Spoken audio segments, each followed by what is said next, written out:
set now for the juvenile fillies, turf. 14 of them across the track. Eagles sent on their way. And the dance on the outside, broke a little sideways with Pro KK, but meanwhile it's going to be stopped. But running on now, and Somali Lemonade's got 8 to make up. They come to the top of the lane. Stop Shopping Maria's got a lot left. Stop Shopping Maria goes on. Sweet Cat is right there. Hard not to like. Royal Body is running on. Past the 8 ball way comes. Stop Shopping Maria for the run. Still under a hand ride as they come to the 16. Stephanie's Kitten coming out late. Yes, Stephanie's Kitten coming fast. Stephanie's Kitten, stop Shopping Area. Stephanie's Kitten's water.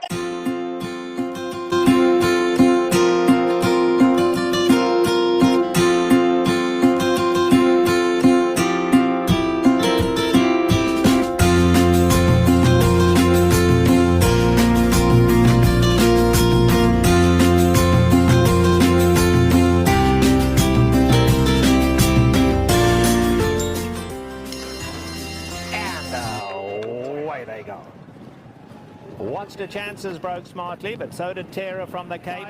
On the inside, Sky Lantern, the grey going well. If he can get through. Sky Lantern, the grey, looking for somewhere to run. Wide open. It's Terra from the Cape hanging on.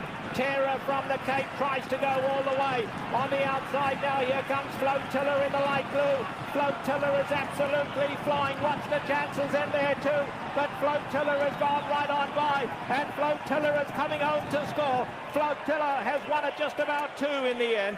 It'll be Watch the Chances, Summer of Fun, coming on to finish third.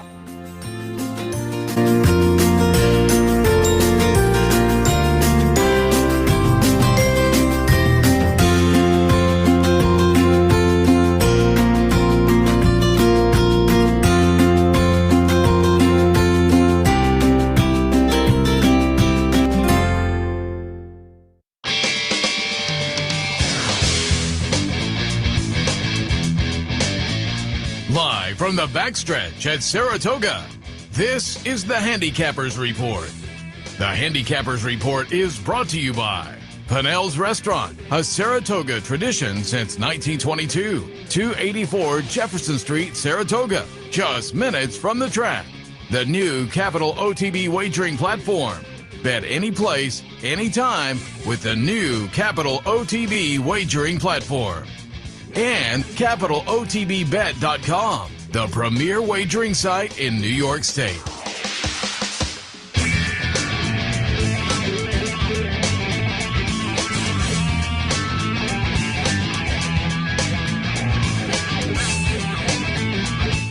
Good morning, ladies and gentlemen. Welcome to the Handicappers Report, coming to you live from the backstretch of Saratoga Racecourse on what, if you're wearing a jacket, is a picture-perfect morning. much cooler than day 1 and 2. Joined by my good friend and partner, Seth Merrow, who will be doing double duty once again, racing across America this later on this morning with Wesley Ward and Brendan Walsh and Pat McKenna from the New York Racing Association. But heck if I know what the weather is going to do today, certainly as a public handicapper who had to get his picks in by noon yesterday. But it's, delightful to spend a day outside if it can remain just like this. A little cloud cover. Humidity seems to be way down, and there's a perfect breeze. So at 9:04 in the morning, perfect for us, Seth. No, it is. It's a really nice morning out here with, as you say, a little overcast, but the temperature is over as compared to the past couple of days. Temperature, is a nice beach weather the last couple days. Yeah, exactly. Today's nice, comfortable. Today. And I just when you tuned in and saw me leaning out of the screen, I wanted to check and get an update, and there was an update an hour ago. If you were here and saw the last race, Louis Cardenas, it was a scary moment, and but the update from his agent PJ Campo via a Dave Grenig tweet about an hour ago: the X-rays came back clean, just very sore and banged up. We'll take the weekend off and see how he feels. So that's good news on that front. I said it many times before, I'm not doing it. I said, I know from time to time we may mention some of their professional choices for errors, but their bravery and courage is beyond reproach. I think there was a situation out here this morning.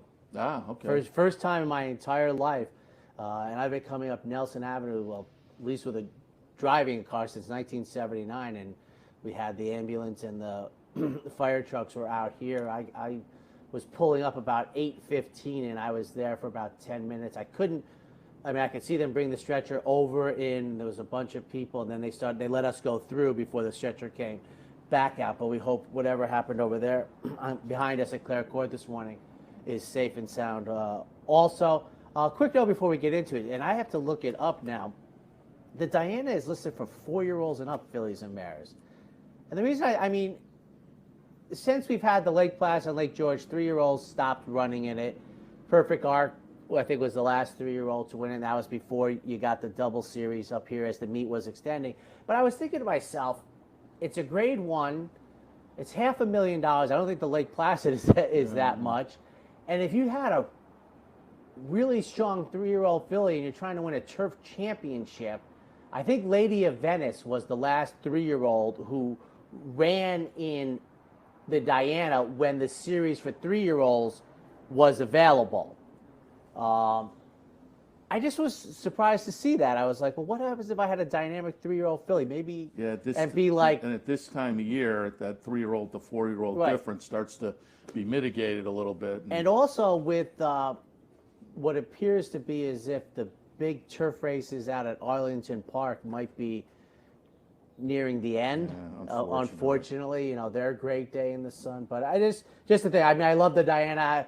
Seth and I go back a long time when it used to be a four-week meet. They'd often run the Bernard Baruch on Sunday, and the Diana would be Monday, wrapping up the meet.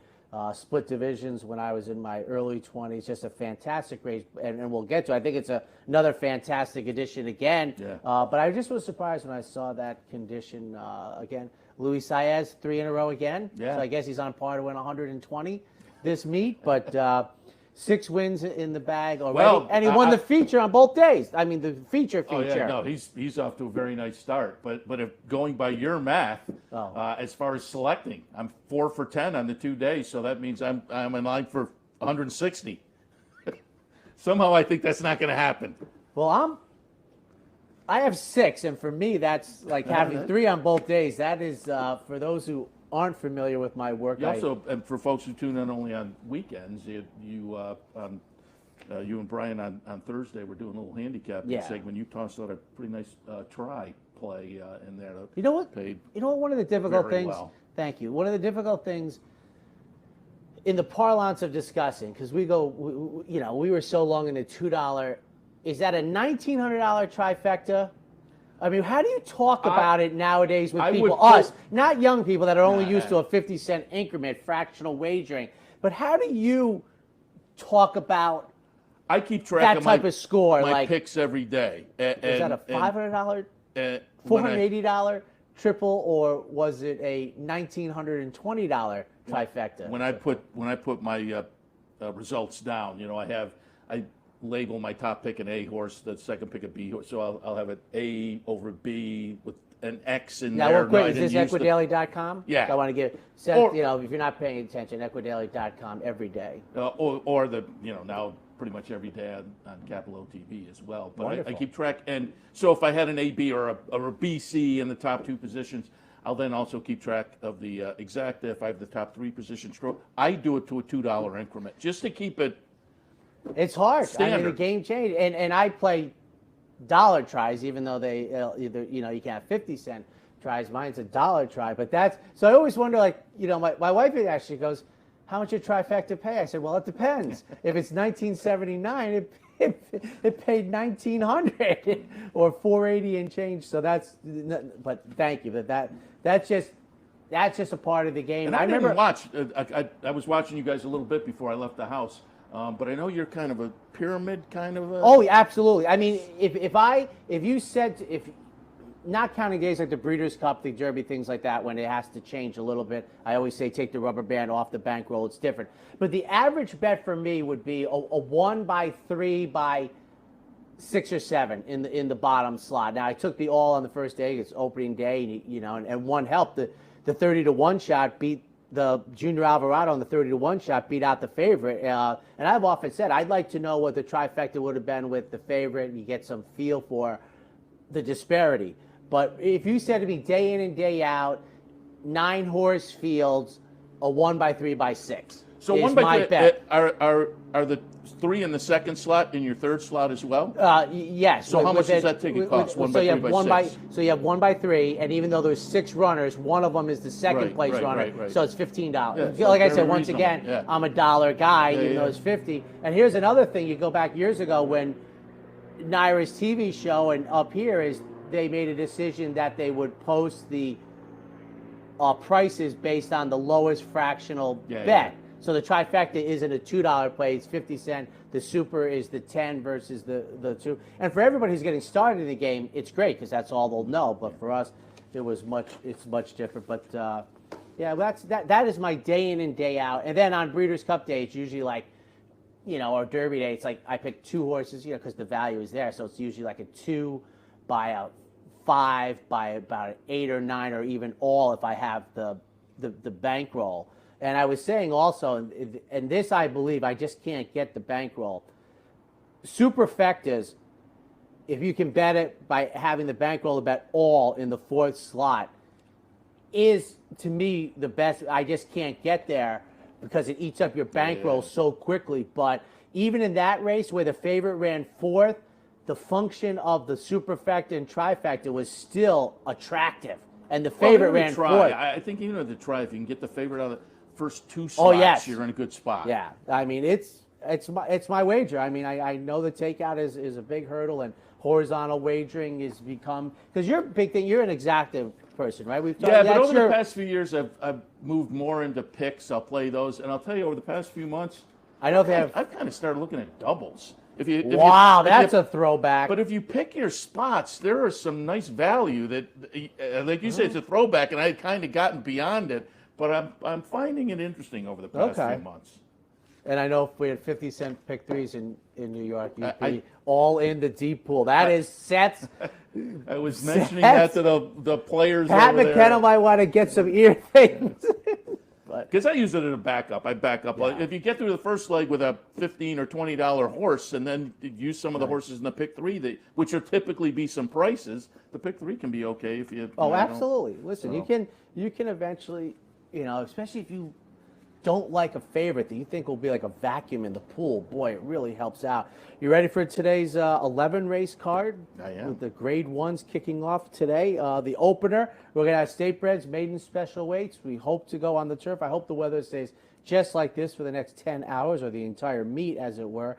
Going 5.5 on the Mellon turf course. And get a little bit later on, anticipated. I always have to kind of make that count when we're up here too, because you never know at 10 o'clock in the morning if somebody has something with a horse. Sometimes they can't show up exactly when they're planned, but we have Wesley Ward scheduled at the top of the hour, and he has Sheriff Bianco in here. I have it 8, 2, 4, and 9, and just this one, nice improving buyer numbers in the first 3 starts. Thought enough of this horse off a second place in the debut last year to pop over to Royal Ascot. Didn't show much there and laid off after that until April this year. I thought the 2 comebackers were pretty good. And, you could look and say, she's stuck in kind of a bridesmaid mode. But I thought the last maybe signaled this horse is primed to break through this afternoon. So I'll put Sheriff Bianco on top. Second slot, Merrow. Plenty of tries, hasn't gotten it done yet. But another one over the past few starts seems to be moving in the right direction. Javier Castellano jumps on board. And Majestic Tiger, I debated putting this one on top because it won't shock me if this horse shows some improvement today in the 3rd career start. Debuted for a maiden tag, showed a little oomph there. Then they got ambitious and moved into maiden special company, which is, the opposite of the move you like to see. But they stick with maiden special company off a little bit of a disappointing effort, you would think, with the 6th place finish. But it was a close-up 6th.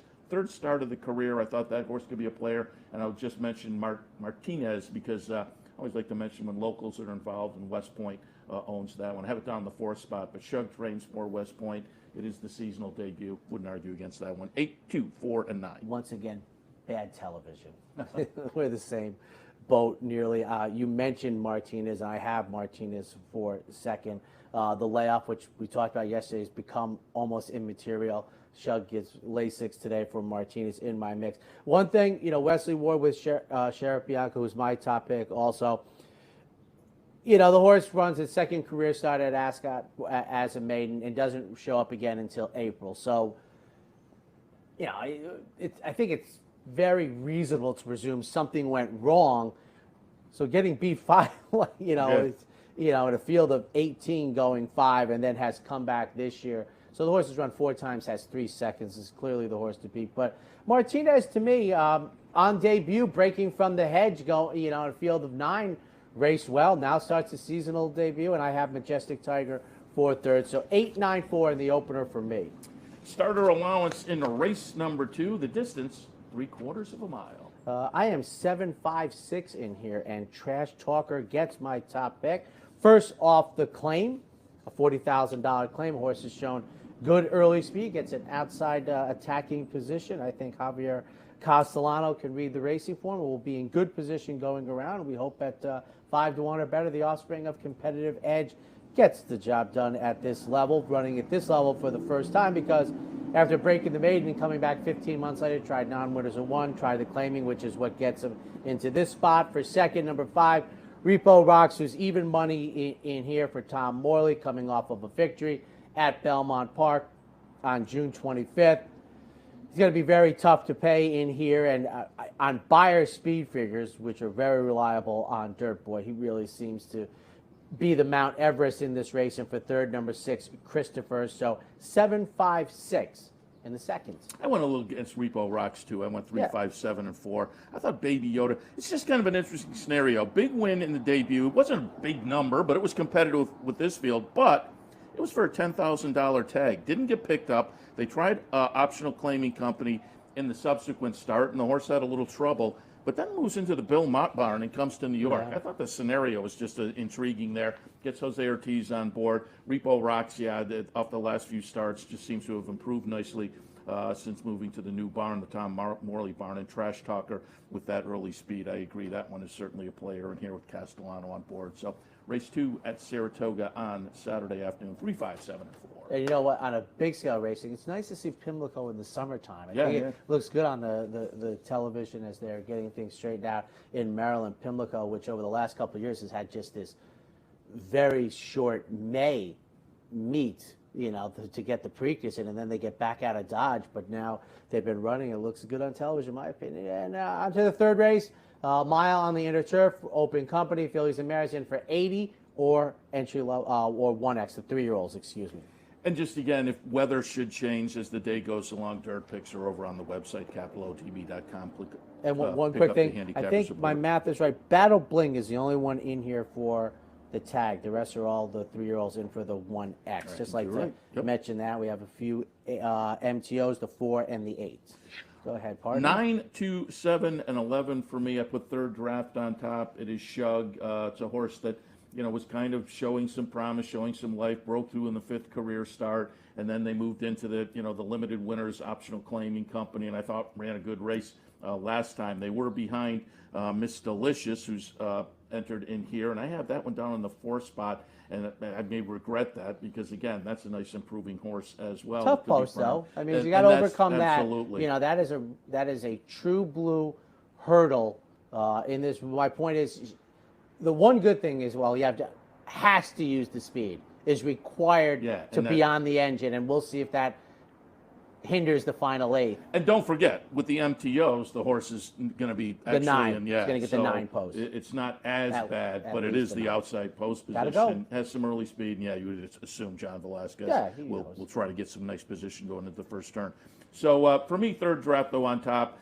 And again, a similar scenario with, I just think, got the experience last time at this level, as did Miss Delicious. So I think they both have the opportunity to move forward. But I'll put third draft on top, Miss Delicious underneath, and they bookend Love and Money in the 2nd slot, who looked very good in the career debut, now moves into the barn of Sheree Davao, who has been having a pretty good season all year long. Be fun to see what she does up here at Saratoga. But I think this could be a very live runner coming in off a nice little turf sprint debut win at Monmouth. Subsequently, nice little workout at Keeneland on June 28th that seems to indicate this filly's still on her toes. And then Magisterium in the 3rd slot, claimed last time, moves into the barn of Orlando Noda, wound up the Belmont meet in good form, and I think kicking off this knocked meet me as out well. the other day, opening day. I mean, you go against him, you take your chances. Yeah, exactly. So I think off the claim, he has to be a player in the mix and the conversation anyway. I have it 9, 2, 7, and 11.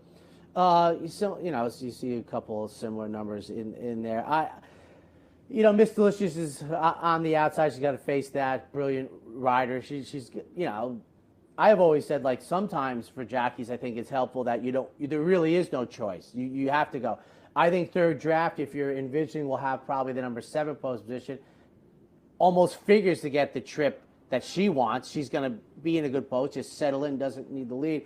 But on top, I went for a Malfi Princess, who's adding blinkers coming out of the brilliant Michael Maker's barn here. Comes, I said it yesterday on the air. I mean, how often during Saratoga do you say Canterbury Down? I don't know, is it Canterbury Downs or Canterbury Park? I think it's Canterbury Park. I think it is. I think it opened up as Canterbury Downs back in the 80s. Yeah. But now it's Canterbury Park. And yesterday on Race Across America, Seth had Robertino Diodoro, who is one of the very few people in life who's won a race at Canterbury and Naira on the same day. I repeated that on the air and credited you, because you said it to him as he walked up, and he laughed. And I think you're right. Yeah, well, it's one of those things with the spreadsheets in Canterbury. I like Canterbury. I think Minneapolis is nicer than you would think in the summertime, and it's a nice park, and so he wins races everywhere. But Amalfi Princess, I think, is in a very good upsetting position here. I draw a perfect post position, sharp barn, offspring of Temple City. I thought Miss Delicious is in a tough spot, although she could be good enough. So it's 3, 11, 9 for me, and we are up to our first break. We'll be right back.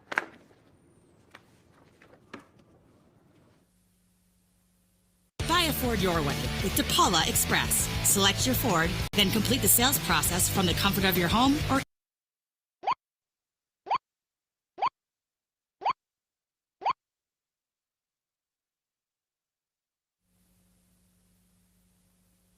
A day at the track isn't complete without a night at the Horseshoe.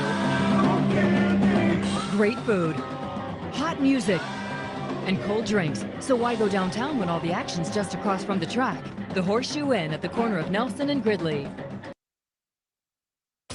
Capital OTB is now streaming live on Roku. The RTN Racing channel on Roku lets you watch OTB TV live through your Roku device or your Amazon Fire Stick, rather than being limited to computers and mobile devices, which means you can now watch OTB live wherever you are. Simply open Roku, scroll to find the RTN channel, then click on OTB TV. OTB TV on Roku. Try it now. Where's the best place to find your favorite teams, your favorite food, daily drink specials, and wagering on live horse racing? Legends Field Sports Bar, 711 Central Avenue, Albany. Get your game on day or night with 75 flat-screen TVs, tournament-style pool tables, a private banquet room, and live horse racing. So if someone asks you, where's the best sports bar in the capital region? Tell them Legends Field Sports Bar, inside the Clubhouse Racebook, 711 Central Avenue, Albany. Welcome back to Handicapper's Report on this Saturday morning. First Saturday morning of the Saratoga 2021 meet. And I'll tell you, if the Saturday is anything like the Thursday and the Friday, lots of smiling faces will be over there. Hopefully you're amongst them. And more importantly, hopefully there's still big smiles at the end of the day. I was looking, 20 races so far, 7 favorites, 7 second choices. So that usually spreads the money around. People, as you like to say about big bets, you like to see it come in like, 2,500, where lots of people win, so they get paid instead of the life-changing experience, and there's a lot to be said for that. But so far, the betting public, about the only really swing and miss, and I mean that facetiously, was the Gary Siaka $25 winner, who I think was about the 6th choice. Yeah. Other than that, they have been very sharp with the firsters and etc. So kudos to the public. New York bettors are very sharp. There's no question about it. All right, the 4th race this afternoon. State bred allowance non-winners are 1 other than runners. They're on the turf at 1.16 miles. On the melon turf this time, 7-2-4 for me, making the 3rd career start is my Grape Nuts Warrior. They're adding blinkers this afternoon. Hopefully Javier Castellano and I will have a similar type of good day together. This horse won the debut and then was competitive, taking on winners in the 2nd start. This offspring of Vancouver draws well in here, showed tactical speed the last time, so hopefully with a brilliant Hall of Fame rider, I get a good trip in here. And you've seen, I think, a couple of times here where the speed has really carried deep into the turf races, and then you just see, like, deep enough that you think, I have maybe a shot. he's going to hold on. Yeah, you're like, and then hopefully Grape Nuts Warrior will be one of what I'm sure would be multiple horses trying to get late run on the winner. Number 2 is Cotton, comes out of, was the winner of a race that we saw Viking Zim come back, Ruse come back, my horse who I thought raced well. This is the 3rd start of the year, first time versus winners, draws the hedge in here, I think beneficial at 10-1. And the Golden Door, who's also 10-1 for David Duncan, John Velasquez, and I think a little birdie said in my ear we'll be hearing more from the Golden Door later on in the program, making the 2nd start of the year. So a very competitive race for me. 7-2-4. I had 7-8-4 and the 1A. So I put Grape Nuts Warrior on top. I'm sure similar thinking here with the win in the debut, and then got the education at the level last time. Adds the blinkers today. It's Chad Brown. You know, you think all systems go. 2nd slot, Austrian. This one hasn't been seen since April at Aqueduct, but won an allowance event at Gulfstream, 2 starts back, and then the move to State Bred Allowance Company last time at Aqueduct. It was a near miss, so this horse is in good form, you would think, or was in good form when last seen. It was a little bit ago, but as we discussed yesterday, in the 21st century, this isn't really much of a layoff. So no, I would expect this horse to be in good shape again today. Golden Door was off a little bit of a layoff last time. I'm going to look for this one to move forward. Was showing some nice promise last year. It's Dave Donk, and again, he Golden Door is going to be all over this Handicappers report. Yeah, at 10-1. 10-1. He's live, and I thought Dave Donk kind of wound up the Belmont meet with some, some momentum maybe, and we'll see if that carries over. Potentially a good morning. You know what's funny about the price. form, which in our youth really showed little progressiveness in changing anything, but in the last 20 years or so, they've made a lot of changes. I'm really surprised they're stuck on this layoff line thing, which seems to be like, this is an easy one to just be like. That's one to do. I would like to see them designate when a horse was a main track only. MTO. And I would also like to see 3-year-old and up races. When none shows up. I'd love to see the number of 3-year-olds in there, but if none. My spreadsheet is a yellow highlight bar when there's no olders. Because again, if it's important enough that we know, then let us know. Yes, and I think it is important. I agree. Especially for $12. You're teeing me up, right? Yes. On to the 5th race. Open Company, 2-year-olds, maiden special weights, going 5.5. For $100,000. That's just tremendous. Tremendous. 9, 7, 5, and 2. Chattelot on top. Morning line favorite. It'd be interesting to see how the odds do shake out. I'm not arguing this horse, the morning line, will take money. Absolutely. I think the 2 workouts will jump out at people. But also there were some nice siblings. A Red Tie Day was a sibling. Took 7 starts to win, but became a stakes winner. Won 7 out of 34 starts. Another sibling called Base Case Scenario. 3rd in debut, won the 2nd start. So I thought there was some win early with the breeding. Worked 10 flat before the April sale this year. But again, more importantly, those Keeneland workouts, middle of June, just pop off the page. Chattelot going out for Steve Asmussen should be live. Montauk Point, Shug McGahee runner. And that's what, this is the one I'm thinking, it's going to be interesting to see how the odds shake out. I think they will tilt towards Chattelot. But again, New York bettors, very savvy. Montauk Point is a sibling to Cafefe. And if you remember, that one won 6 of 8, won the debut, won the 2019 test. That was a really nice runner. And so I think Montauk Point, again, with New York bettors being savvy, they'll be on board with that. And this horse could take some action as well. And beat Bellafina at Santa Anita Sprinting, which is, and won the championship on that Breeders' Cup Filly and Mare Sprint. She was a beast. Didn't she set the Pimlico, shatter the Pimlico 6 furlong record by that it stood for a long, I mean, shattered it. There was great doubt whether the teletimer was right. I think that was her. Right. Yeah. I mean, she's a beast. And, she's a beast. 3rd spot for me, uninvited guest, Todd Fletcher runner. Probably has to improve a little bit, but I don't think that's out of the question for the horse that got some experience in the debut and potentially moves forward today. 9, 7, 5, and 2 for me. Obviously, much similar on here. Just Chattelot. Steve Asmussen opening day had Echo Zulu, a first-timer winner, paid was 4-1, paid a little bit over $10. I have uninvited guest on top. Had the race at Monmouth Park, drew the rail that afternoon. I when you have a race under your belt, and I had a bet on this horse at 8-5 in the debut as the favorite, which is a spot I wouldn't want to be in. it's an edge. I mean, it's just a nice edge, and 4-1 on the morning line. As Seth mentioned, you have Chattel the firster at 9-5 against a Pletcher. I like my position here. The firster that I took along with Chattel, you see the second is Seal Beach, a Mike Maker firster, an offspring of Midshipman. Solid works coming in for the debut. So 5-9 in the fifth. Race number 6, again, the maidens are going for $100,000. These are 2-year-olds going 1.5 miles furlong on the turf. And I didn't look it up directly, but boy, this seems to be very early to getting into these races. They used to fall a couple days in, but right off the bat, these 2-year-olds getting it. You know, and you've heard trainers talk about it. It's really the chance to go 2 turns, which is, you know, still July, but that's what they like. The 11 and 12 are MTOs. 5, 1, and 10. Never say no as blinkers in the third career start. Did go 2 turns, going 7.5 at Indiana Grand. His horses had both career starts on the turf. The grandsires are Scat Daddy. Yes, I know he produced a Triple Crown winner, but he's been, I think, a better turf stallion. And Galileo on the bottom side. James Graham comes into town, I'm presuming at this moment, to take them out. Trained by, later on this morning, Brendan Walsh, ladies and gentlemen. So that's my top pick. For second, the heads, James Aloysius goes out for Danny Gargan, the first career start. And I was mentioning it the other day, because of the type of horses Seth, I think More Than Ready has produced at his best, he's never going to get the accolades on how great a stallion he's been.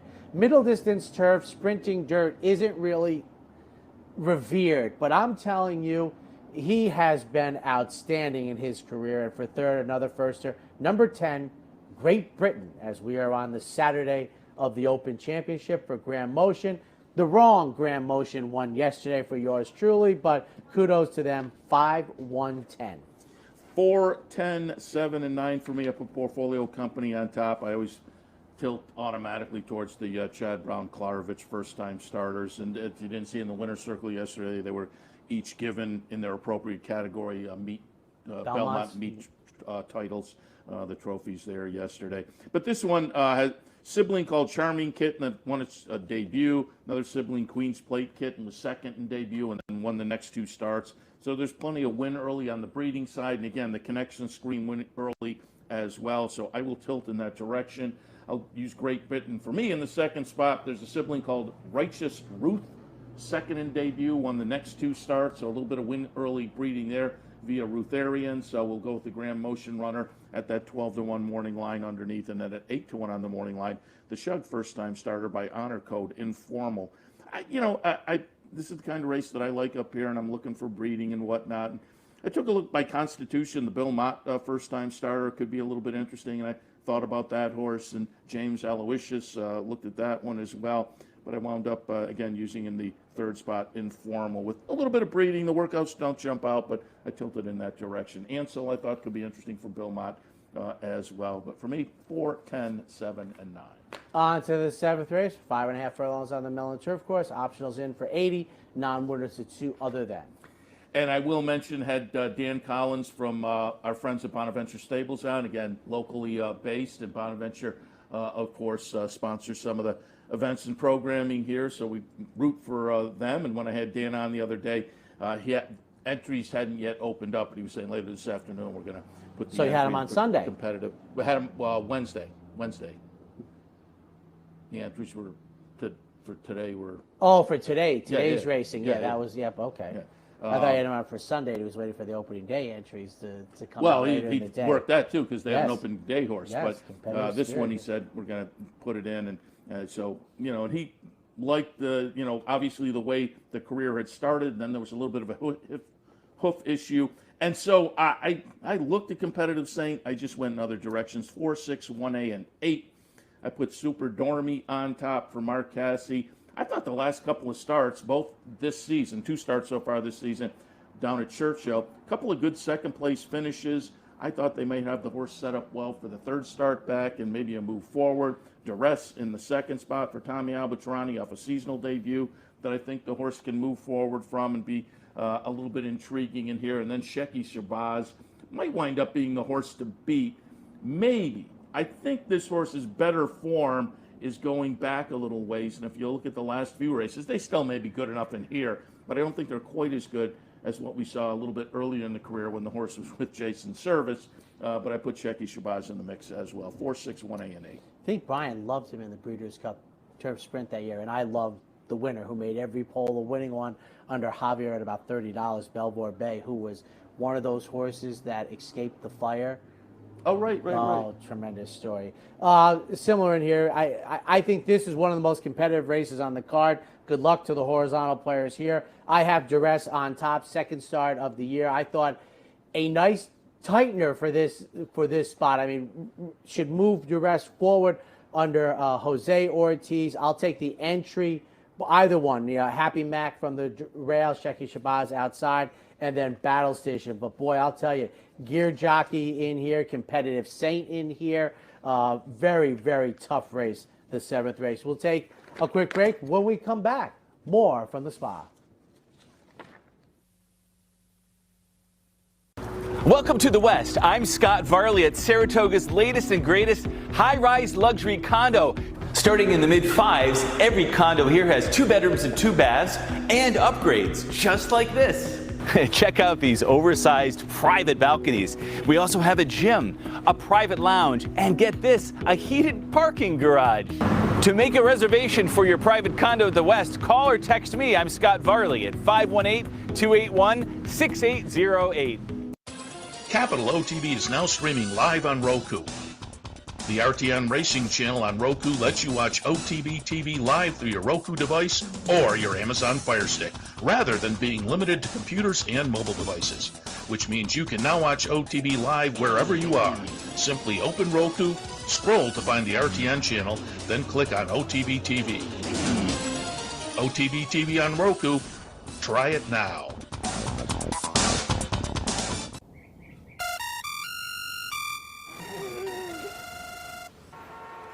Come on. I want sales reports on my desk by Monday. Whoops. My bad. Love racing? RTN brings you every live simulcast on your home television, plus live video streaming and race replays on your PC and mobile devices. To order, visit rtn.tv. RTN, a breed apart. Welcome back to the Handicappers Report, taking a look at the first Saturday card at Saratoga for the 2021 meet. Should have mentioned also at the top of the show, Essential Quality was out on the track this morning getting a little workout. So we'll see what's you are dialed in the game plan, and he clearly is the leader. Are we going of the to have the point. Derby thing adjudicated by Breeders' Cup Day? I mean, what happens if Mandaloon wins the Haskell today? Here's hoping. Yeah, right. Yeah, exactly. 8th race this afternoon at Saratoga. Allowance non-winners are 1. This one for $103,000, 7 furlongs to trip. Right outside our door at the green and white pole. No longer the black and white pole. The green and white pole. Love 7/8 at Saratoga. This does not make good television, Seth. Bo Liam is my top pick. And this is the type of horse that typically, folks, I would be clamoring to pick and bet against. So darn visually impressive. The race was in May. A 94 buyer for the career debut. I mean, how far more? It was just scintillating. He sat on the pace like it was nothing. And I know sometimes the 6 furlong fractions at Churchill Downs, because I think the run-up is 120 feet, which on dirt races is about the most I ever have come across. And this is going back 30 plus years. So the 20, but he did it so easily and then drew off. And anytime on dirt, you run the final fraction of a 6 furlong or 7 furlongs in under 12. That's pretty good. And he did it. He just by picking here. He draws the rail. It's a bang-up entry-level allowance. Todd Pletcher's 12 on the outside. Probably has a tactical advantage, you would say. Is the 5-2 morning line favorite, making the 3rd career start, first time versus winners. Crowded trade for Chad Brown coming out of the Preakness, shortening up. I'll tell you, this this could stand up as one of the tougher entry-level allowance races of the meet. A fantastic 12-horse field. We'll just see. I mean, I think there's if I had to make the over-under, I would say 2 for the King's Bishop in here. Yeah, and that's what makes this race so much fun. These are clearly a little bit of a late season kind of up-and-coming I three-year-old apologize, crowd. the Alan Jerkins. Oh, there you go. Jeez. But up-and-coming 3-year-olds that have real potential, clearly. As you alluded to, I just went for the tactical Mahamel. Outside post position, also a couple of tries already at 7 furlongs, which is a little bit of a specialty, I think. So he's already proven there. Not that Bo Liam won't be very good at 7, just as untested there. And that debut, as you said, was very good. Oh. And Crowded Trade, to me, is going to be the interesting horse. I mean, this was one, obviously, that showed some potential. Running a close-up second to Wayburn, who I think is turning out to be a nice one for Jimmy Jerkins in the Gotham. Then third in the Wood, and disappointed in the Preakness. But now they kind of reset in here. And as I say, with the early promise of Crowded Trade, he's the intriguing runner to me. But in the 8th, I have a 12, 1, 10, and 5. All right. Time for stakes action. That's Saratoga, the first of the juvenile stakes races. We had the juvenile fillies on opening day in their traditional spot. And what was it, about 25 years ago they flip-flopped? The Sanford used to be the middle one. The Saratoga Special was run on Friday after the test on Thursday. And then probably in the middle to late 90s, I think they switched the Sanford and made it the first one. Grade 3. Wasn't there a couple of years, though, where all 3 weren't run? One year. And then when they came back, it switched up, I thought. That might be right. The 1 year, I want to say about 05, they dropped both juvenile series down to 2 races. There was an outcry. They brought them back, and you might be right. That might have been the time for the flip-flop. And as was alluded to on opening day, Dave Grenning had pointed out, field of 12, we've not seen, like I said, my stats go back to 84, and 11 is the high water mark as far as I know. Yeah, it's certainly a nice, tremendous competitive field. Tremendous. 9, 1, 2, and 7. I think you can make a case for the 5 as well at 12 to 1. I won't be shocked if the Parks Invader gets a little bit overlooked and runs well. But I went with Headline Report. We'll talk a little bit about this one with Wesley Ward in a few. But the Keeneland debut was good. Wesley Ward with these 2-year-old sprinters. You got to watch out. John Velasquez was on board that day, on board again today. Confidently handled the chart line, and you can understand that. A couple of lengths plus at 30 cents to the dollar. He does it in there off since, but working well since. And I'm going to put that one on top. But Wit, certainly for Todd Fletcher, is going to be very competitive. But like in the last race, I just thought tactically, Headline Report being outside may have a little bit of an edge. And then Candy Landing for Brendan Walsh. We'll talk about this one a little bit later on as well. Pretty good looking debut winner down at Churchill. And you know, I'm a buyer's guy, and being at 4.5 furlongs, we didn't get a figure on Headline Report, and the figures are even for Wit and Candy Landing. But I will say, lightly raced horses with upside potential, it's hard to know. The second start can often show market improvement or go backwards, and so it's hard to really judge too much on the numbers, but I have it 9, 1, 2, and 7. And I was thinking, in the last 30-plus years, that City Zip might be the only winner of the Sanford that had already started 5 times. Oh, well, yeah, I wouldn't be shocked. But that's even going back before him. Like, that's going back to and everything where that was so atypical. Intriguing race. Wit from the rail, a replay of the first career start. I don't know when this racetrack gets it done. Yeah? I mean, or maybe that was just an anomaly and we'll break better, and, you know, then we'll have to face pressure, let's say. My best bet at the Times Junior is the 7 here, Ottoman Empire, who won on debut at 13 to 1 from what I believe is the first class of Classic Empire. And he'll be up against the track also, but the morning line is 8 to 5 on the favorite and 10 to 1 for me, and that's how it works for me. And I just think that one of the central differences, and yes, it can happen the same again, but you usually get a bad price, and that is many juvenile races are won by horses who get to the front very early, usually control the middle part of the race, and get home. I like to see horses who have already done what Wit and Ottoman Empire have done, which is relaxed and let the horses run and have run them down. And once again, as I said, I'm not as sure about the 5 furlong run up at Churchill Downs, but obviously 21 and change for the opening quarter mile. I'm off it, got control, won. Jose Ortiz gets them out today as just a shot that I'm taking in here. Candy Landing for second. Brendan Walsh will be on Racing Across America. Another horse shipping in from Churchill Downs. Love the twirling candies. And then headline report.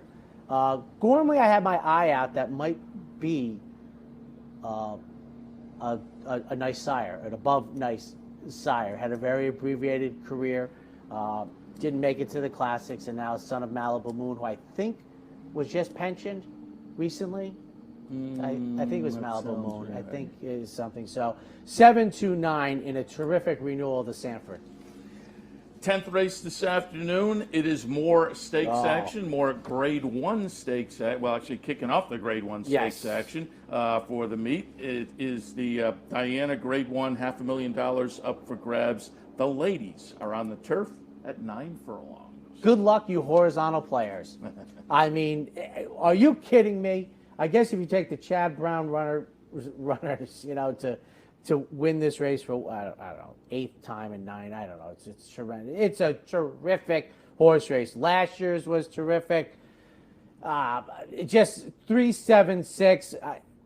I think there's probably 5 that have this race surrounded. I would be hard-pressed to separate it, so you know how it works for me. You take the longer shot. Magic Attitude, the offspring of Galileo, who was brilliant on United States debut last autumn, well, last days of summer, in the Belmont Oaks Invitational, won the Sheep's Head Bay. I'm going to take that this is, you know, an upset victory here for Javier Castellano and Arnel Delacour in a race that is wide open. This horse is, you know, this is a top flight horse. Ran in the Prix Diane, which is one of the 2 or 3 premier filly races in the world. I'll take Chad Brown's number 7, second start in the United States after getting beaten the Bogey, and Summer Romance coming off of a losing effort, in the Majestic Game. Good luck here. Look at this. That's good television. 5 different runners. I have it 5, 8, 6, and 7. Harvey's Little Goyle on top for Bill Mott. The win 2 back with the nice number in the Bogey attracted my attention. Then disappointed a little bit last time. But I think in the 3rd start back, maybe that was a little bit of a bounce last time. I'm going to look for this one to rebound and get back closer to what we saw last time. And I think if we do get an effort like that, Harvey's Little Goyle may be very tough in here. But as you say, it's hard not to think a lot of them won't be tough. Althika, the Charles Appleby runner coming in from Europe, but second start in the United States, came in from Europe last time to run the Just a Game. And was a nice winner there with a pretty solid number. So I'm going to jump back on that one to have a good performance. And the trainer also has Summer Romance, who also came over last time, put in a good effort, finishing just behind Althika. So these 2 coming in from Europe for the same trainer off that good effort in the first try in the United States last time. Looked good again this afternoon. But yeah, La Mista for Chad Brown down in the 4th spot. I think Chad Brown's won 4 of the last 5 runnings of this. Oh, yeah, probably you can go back to this. I tell you one thing, I like to hope Brian Netto texts me how deep he's going in that race. And then the finale, Open Company, 3 rolls it up, maiden special 8s, going 7/8. Good luck getting through this one. 6:51 tonight, scheduled post time for the Get Out race. I have it 7, 8, 5, and 4. Ducal. You mentioned it before, Twirling Candy, nice sire, win early types. Twirling Candy. And I realize this is a second-time starter, but I think the stats still are important. Twirling Candy so far this year, first-time starters, 39 first-time starters, 9 wins, 5 seconds, and a third. So pretty solid numbers there. And this one was getting that kind of action in debut and just missed. So I'll put that one on top. Asking for a Baskin in the 2nd spot. 3rd start of the season off a pretty good try in the 2nd start, but also notable that this one went turf to dirt last time, so seemed to maybe find more of the comfort zone on the main track. And Lemon Drop Road in the third spot off a good try last time for Jimmy Jerkins, also playable and coming in with some good works as well. 7, 8, 5, and 4. And it would be a double asterisk, but with Trolling Candy, anybody who breaks a spectacular bid track record gets double kudos. Of course, that was on the artificial surface at San Diego when I think he went 119 and change for the Malibu, eclipsing the bid's 120 flat for the Malibu. 247 for me, just Cool Quest and Offspring of Frosty making a second career start coming out of the Brian Lynch barn. I like the debuts. I dueled inside tired.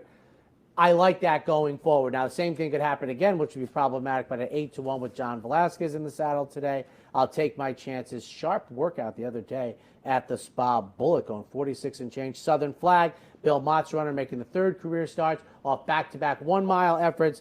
And then number 7 for Brad Cox. I guess if it's Italian wine, it'd be Ducali or Ducal, but making the second career start after getting beat as the betting favorite in the debut. So 2-4-7 in the 11th finale on the opening Saturday of the meet. Very good. So I think we're heading to a break before we come Well, to I think they go right to the DePaula Chevrolet. Oh, no, we do head for the break. We'll be right back, ladies and gentlemen. Welcome to Albany County, an incredible destination to live, work, and play, with easy connections to more than a dozen cities from our vibrant modern airport. It's a short trip downtown to a hive of culture and amusement, from world-class shows at the newly renovated Times Union Center to reliving the past at the New York State Museum. From outdoor recreation to shopping to nightlife, Albany County has something for everyone. We'll see you soon. Birdstone is an outside front. They're coming down to the finish. Can Smarty Jones hold on? Here comes Birdstone. Birdstone surges past. Birdstone wins the Belmont Stakes. In front, but here comes High Chaparral. High Chaparral, the defending champ, to take it to Falbrough. These two arch rivals head to head with Joe Hart bearing down on them. It's going to be a 3-horse photo finish in the turn. Here's the wire. Photo finish. The Capital Region has some of the most sophisticated horse racing fans in the country. That's why Capital OTB built the Clubhouse Racebook. Here you can wager year-round on the best horse racing from around the world. The Clubhouse also has monthly promotions including live bankrolls, handicapping contests, and so much more. Like sports? Watch your favorite teams on more than 30 screens in Legends Field Sports Grill. Food, sports, and the excitement of championship horse racing. Only at the Clubhouse Racebook, 711 Central Avenue, Albany.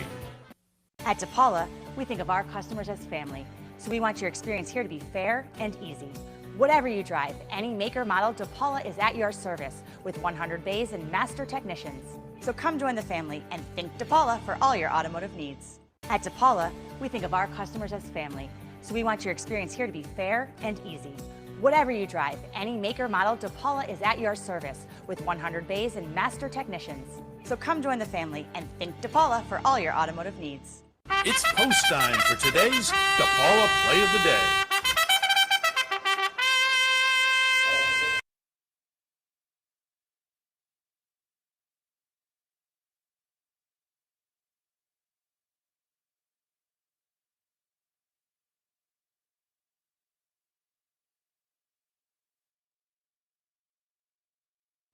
With the DePaula Play of the Day, live from the Jersey Shore, our friend Steve Bick. Steve, good morning.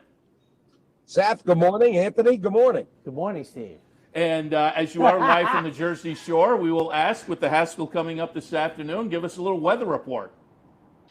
It's actually surprisingly gorgeous. We did not expect it to be as clear and sunny and bright.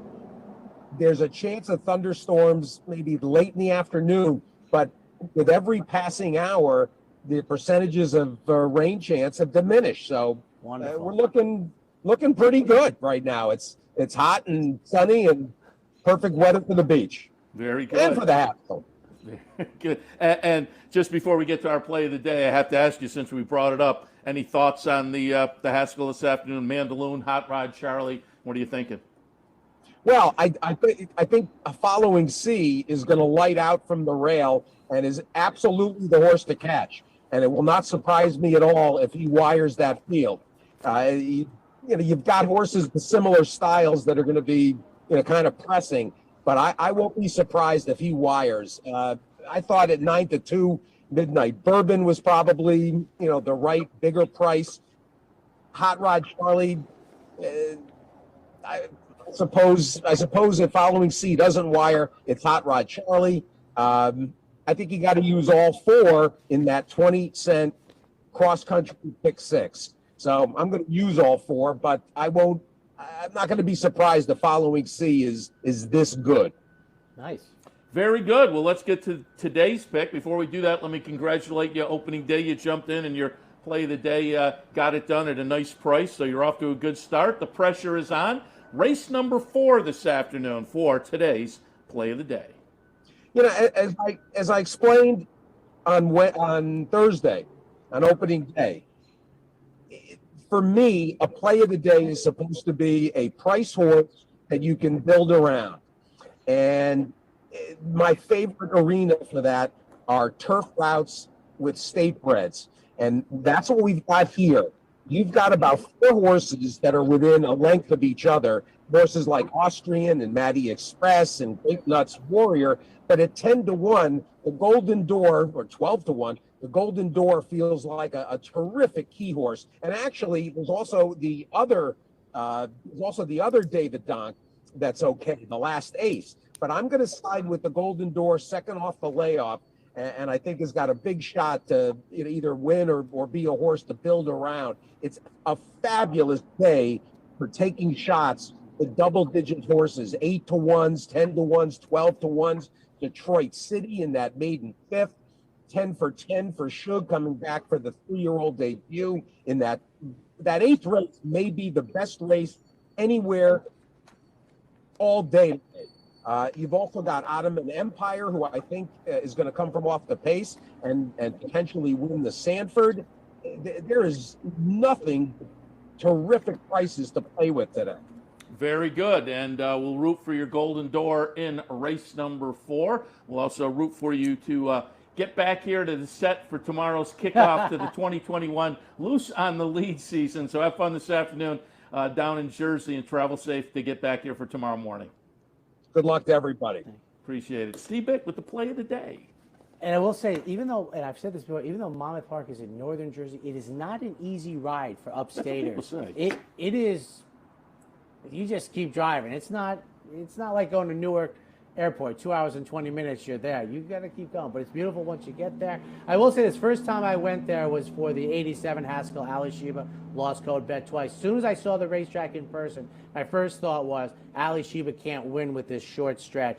And I had the same thought for Mandaloon. You notice Steve didn't even mention him. I think he's way up against it. I know he won the Pegasus, but he ground them down. I think he's up against it today. It's a really short stretch, even going by the markers. And, if he were to win it, boy, I'll tell you, that's a tremendous income. But speed, inside, short run, when you come out of that turn, it's tough for. And at that time, Ali Sheba was kind of like a grinder. Ali Sheba was a tremendous 4-year-old and a very good 3-year-old, but he was a grinder, and for a guy who loved him in the Derby, by the way. So he changed, he got better, much better. But Mandaloon right now is still sort of like that, grinding. He's up against it at Monmouth Park, and I'm not surprised Steve was a very sharp handicapper, didn't find it. It would be an upset to me. I know he's second choice on the morning line, but it'd be an upset to me if he won the race.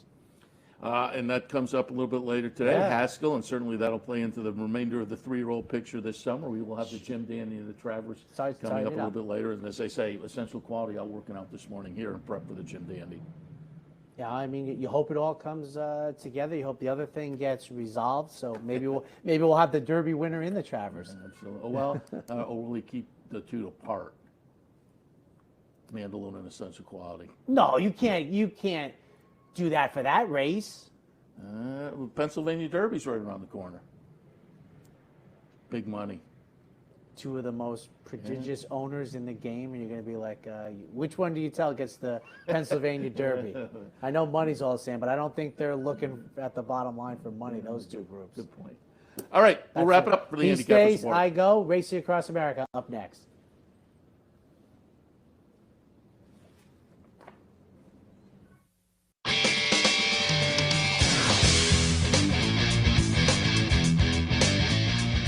You've been watching the Handicappers Report. The Handicappers Report has been brought to you by Pinnell's Restaurant, a Saratoga tradition since 1922. 284 Jefferson Street, Saratoga, just minutes from the track. The new Capital OTB wagering platform. Bet any place, anytime with the new Capital OTB wagering platform. And CapitalOTBBet.com, the premier wagering site in New York State.